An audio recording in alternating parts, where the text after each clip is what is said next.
As the holy month of Ramadan unfolds, Gaza finds itself amidst a worsening humanitarian crisis, exacerbated by the relentless Israeli offensive.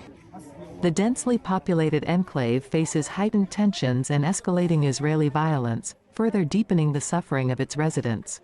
We have been clear in multiple conversations and in every way that any major military operation in Rafah would be a huge mistake. Let me tell you something. I have studied the maps. There's nowhere for those folks to go. And we're looking at about 1.5 million people in Rafah who are there because they were told to go there, most of them. And so we've been very clear that it would be a mistake to move into Rafah with any type of military operation. The Israeli attacks have taken a heavy toll on Gaza's civilian population, with innocent men, women, and children bearing the brunt of the violence. The pervasive fear and uncertainty, coupled with the destruction of homes and livelihoods, have cast a shadow over what should be a time of spiritual renewal and solidarity. The Security Council is the executive body of the UN. Therefore, the US and the other countries in the group of 5 permanent members, in appreciation of its capabilities and responsibilities to support the Charter's values and to work on containing the conflicts and to work on achieving peace and security.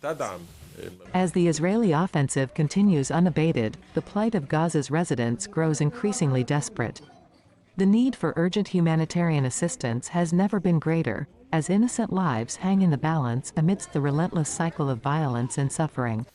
Palestinians in Gaza desperately need what has been promised, a flood of aid. Not trickles, not drops.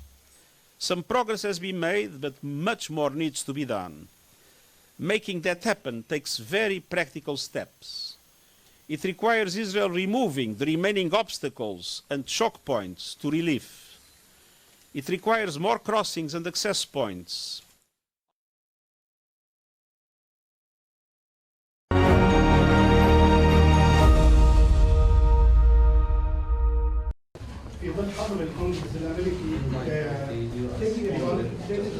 I deeply regret the decision that was taken to stop funding to UNRWA, and I strongly hope that that measure will be revoked, especially when the reports that we are now preparing by independent entities on investigation and the review of UNRWA will be published.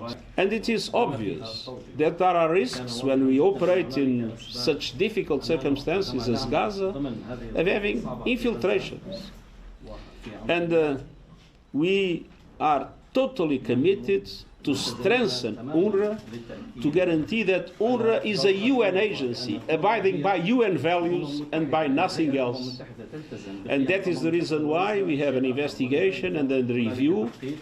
And I'm convinced that the results of the investigation, the results of the review, and the actions will be taken to make UNRWA stronger, more effective, and totally in line with UN values, I hope that these will guarantee that the funding of UNRWA will be maintained and that the work of UNRWA will be maintained.